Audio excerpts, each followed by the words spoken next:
E a unha do mediodía, 14 minutos, entramos entón neste espazo de cousas que hai que saber co veterinario de pollo, Guillermo Campos. Que tal? Bo mediodía, Guillermo. Bo mediodía. E tamén nos acompaña hoxe un experto, neste caso é Xaime Veiga, que é presidente de SOS Coello de Monte de Galicia. Hola, Xaime, que tal? Hola, bos días. Hola. Por que imos falar do coello, Guillermo, hoxe?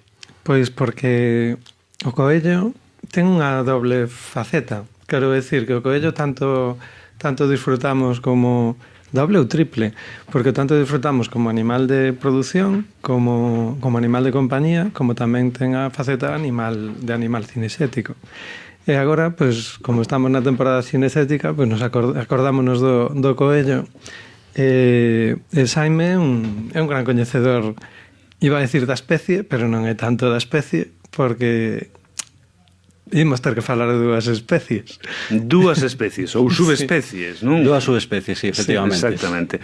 Dicíame, Xaime, ao chegar ao noso estudio, que a bioloxía do coello era unha gran descoñecida. Primeiro, hai que tratar de erradicar iso que decimos tan mal en galego, que decimos conexo, non?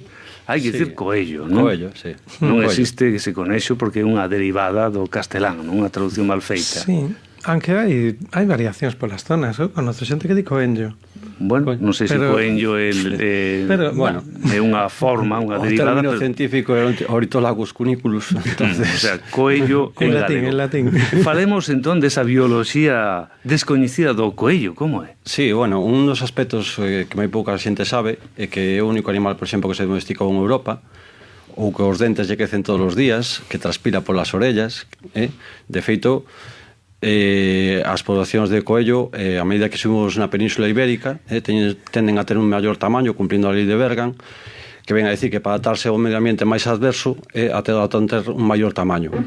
Aquí en Galicia, a subespecie que temos é a Ornitholagus cuniculus algirus, vale?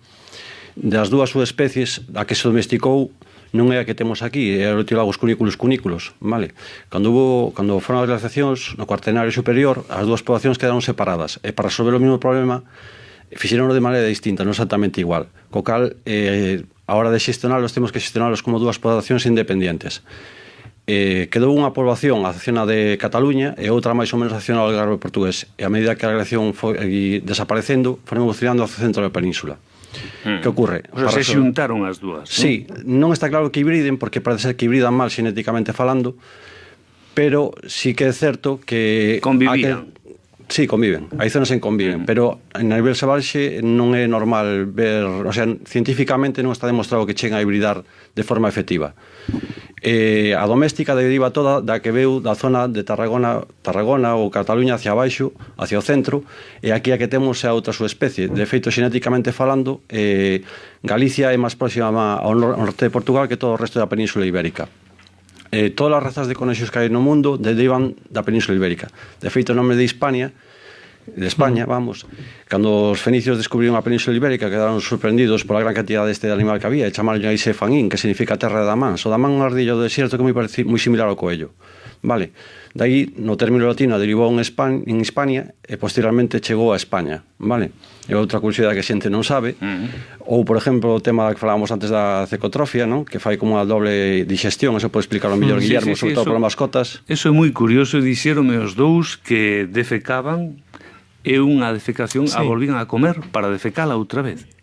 Sí, porque, a ver, o intestino do coello, para poder asimilar determinados nutrientes, o principal deles é a vitamina K, necesita que pase dúas veces polo intestino. Entón, fan primeiro un tipo de cacas máis blandas que se chaman cecotrofos, que as comen e que despois as volven a digerir. Entón, isto é importante. Se temos un coello nun piso, temos que deixarlle que coma algunhas das súas cacas. Non podemos ter unha limpieza obsesiva. Non dicille, malo, non comas cacas. As cacas non se comen. Eles necesitan comer. A ver, os coellos que están xa... Bueno, incluso na práctica, aunque estén nunha casa en xaulas metálicas que cae así para baixo, eles arreglanse para comer o suficiente. Tampouco comen todas as súas cacas, pero sí que teñen que comer unha cantidade mínima. Unha cousa, a ver, nas demais especies domésticas non sucede ningunha. Digamos, ten unha limitación o seu tránsito ten unha limitación, non pode coller todas as sustancias e volve a pasalas. Sí, pero unha vez as cacas que pasaron a primeira vez polo intestino, pasando a segunda, xa pode asimilar. A ver, a metabolización da vitamina K realmente sucede na última parte do intestino, pero aí non se pode asimilar, entón ten que volvela a comer. Bueno, pois como o coello non é un animal que normalmente despois veña de lamba, pois tampouco é grave.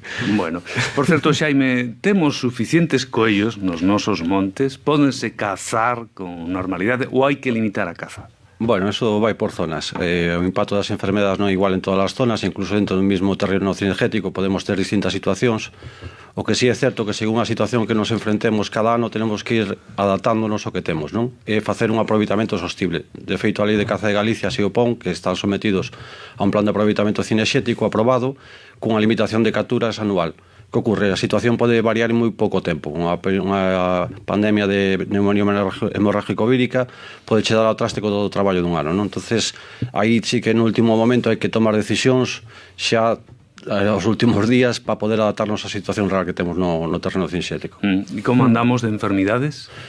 Bueno, unha das cousas que a xente non sabe que unha vez que certo tipo de pandemias entran no campo é imposible erradicalas prácticamente. Cando falamos de pandemias referímonos a enfermedades que se estenden á totalidade da poboación. Iso que significa pandemia. É unha epidemia que necesariamente vai afectar a todo o mundo. Entón, nos coellos temos o problema de que esta enfermedade que é casi sempre mortal, a hepatitis hemorráxica vírica, comportase como unha pandemia. Cando entra nun lugar, afecta a toda a poboación. Sí, bueno, de feito, vamos a ver, aquí o primeiro, nas poboacións de coello, xa a nivel nacional ou internacional incluso, sí que nos anos 50 unha primeira baixada das poboacións cando entrou a misomatosis. A partir de vese nas gráficas que a medida que o hábitat vai modificándose, a agricultura se vai intensificando, o animal se vai recuperando cada vez peor deste tipo de pandemias. Xa nos anos 80, cando entra a neumonía hemorrágica vírica, a cepa que digamos antigua, porque ahora hai outra nova, sí que se ve que o animal se recupera, pero se recupera peor. E agora xa no 2010 se descubriu en Francia unha nova cepa, a neumonía hemorrágica vírica, chamalle NBHV2, vamos. Esta non afecta exactamente igual que as anteriores, que a tradicional. A tradicional, os animales de menos de 8 semanas nos mataba, vale? Sufrían un cuadro clínico máis leve e de por vida quedaban inmunes. Sin embargo, con esta nova cepa, a idade que os mata é un poquinho anterior. Co cal aí estamos aí nunha incertidumbre de o que vai a pasar. Que ocorre? Parece ser, porque eu veño de dar unha conferencia en Córdoba, o que falaban é que a nova cepa está desplazando as antiguas. Non sabemos cal vai ser a evolución, evidentemente hai que ser cautos, sobre todo con o tipo de enfermedades, o que hai que evitar facer grandes translocacións, grandes movimentos, porque sí que é certo que moitos estudios apuntan que o factor humano pode estar detrás deste tipo de cuestións. Por qué? Porque son enfermedades moi resistentes, non solamente no campo, senón xa de outras moitas formas, non? Por exemplo, un cadáver dun coello que quede nunha madriguera pode transmitir a enfermedade durante un largo período de tempo, é moi resistente á neumonía hemorrágica vírica aos raios ultravioletas, entonces é moi fácil leválo dun sitio para outro, inda que sea indirectamente. Que é un dos aspectos que a xente non ten en conta, que non é que non aparezca a pandemia todos os anos, non, sempre está aí. O que pasa é que en determinados períodos se activa e cando empeza a causar unha maior mortalidade. Xaime, Guillermo, pódese facer algo desde a veterinaria para, non sei, inmunizar, axudar, reforzar a bioloxía dos coellos de monte para que poidan afrontar mellor estas e outras enfermidades? A ver, unha cousa importante é que nos animales que temos en casa, sexa para a compañía, sexa para a produción, nós temos que facer a medicina preventiva que nos toca. Quero dicir que non podemos capturar os animales que están no monte en condicións naturales para vacunalos, pero os que estemos en casa sí, e os que estemos en casa non deixan de ser unha reserva de, bueno, pues tanto do virus da misomatosis como dos virus das enfermedades hemorráxicas víricas.